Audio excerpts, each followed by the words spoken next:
propose पनि भएको थियो रे भन्ने हल्ला सुनेको थिएँ अब म राइट हो या होइन मनपर्ने एज अ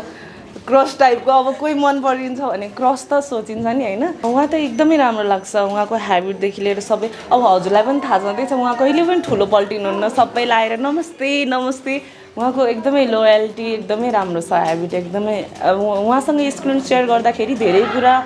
दर्शकले धेरै कुरा सिक्नुहुन्छ अनि प्लस अब हामी एज अ आर्टिस्टले उहाँसँग काम गर्दाखेरि एकदमै धेरै कुराहरू सिकिन्छ जस्तै क्यामेरा फेस कसरी गर्ने होइन एकदमै हम्बल एकदमै हेल्पफुल हुनुहुन्छ तपाईँ त फेरि पलको फ्यान पनि भनेर सुनेको थिएँ मतलब आई मिन क्रेजी फ्यान भने सुनेको थिएँ अब एउटै सेटमा एउटै स्क्रिन सेयर गर्नु पाउँदाखेरि चाहिँ कस्तो फिल भएको थियो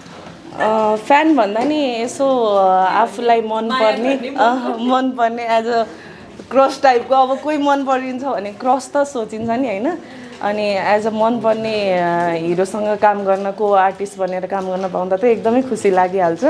अनि सँगै स्क्रिन सेयर गर्न पाउँदा त एकदमै खुसी लाग्छ प्रपोज पनि भएको थियो रे भन्ने हल्ला सुनेको थिएँ अब म राइट हो या होइन के हो अलिकति बताइदिनु होइन त्यस्तो होइन विवाहकै प्रस्ताव भन्ने सुनेको थियो होइन त्यस्तो होइन मन चाहिँ पर्छ भनेको हो तर त्यस्तो लाइक विवाह नै गर्छु उहाँसँग विवाह नै हुनुपर्छ भन्ने कुरा चाहिँ छैन किनभने उहाँको पनि लाइफ छ आफ्नै टाइपको मेरो पनि लाइफ छ त्यो विवाह नै गर्छु होइन त्यस्तो भनेकै छैन लाइक छैन मैले अहिलेसम्म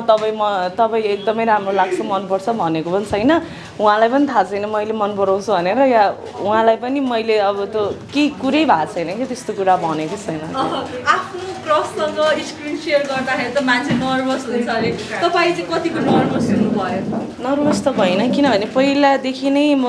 एज अ पुरानो आर्टिस्टदेखि नै ठुलो पर्दादेखि नै मुभीबाटै स्टार्ट भएको भएर चाहिँ म फर्स्ट टाइम पनि नर्भस भइनँ किनभने यो त एज अ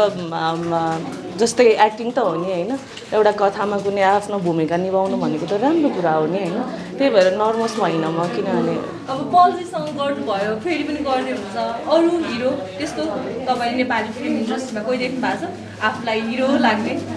होइन सबैजना राम्रो हुनुहुन्छ आफ्नो ठाउँमा सबैजना राम्रो हुनुहुन्छ मलाई धेरै गरी मनपर्ने चाहिँ पल्सा नै हुनुहुन्छ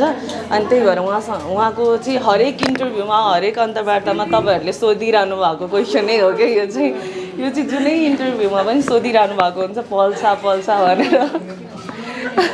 केही छ त उहाँलाई पल्जीलाई सन्देश केही पनि छैन अब सँगै काम गर्दैछौँ 13 गते सँगै काम गर्दैछौँ त्यही नै हो अब अपकमिङ मुभीहरू पनि आउँदैछ भन्नुभयो होइन आफूलाई चाहिँ कस्तो खालको रोल चाहिँ तपाईँलाई खेल्न मन छ हुन्छ नि आफ्नो पर्दामा यस्तो टाइपको हेर्न मन छ भन्ने टाइपको केही छ मलाई चाहिँ लभ स्टोरी भन्दा नि धेरै जति अब जस्तै इमोसनल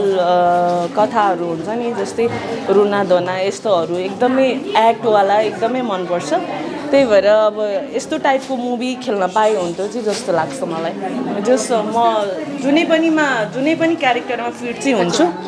गर्न चाहिँ सक्छु त्यही नै हस् धेरै धेरै धन्यवाद thank you so much thank you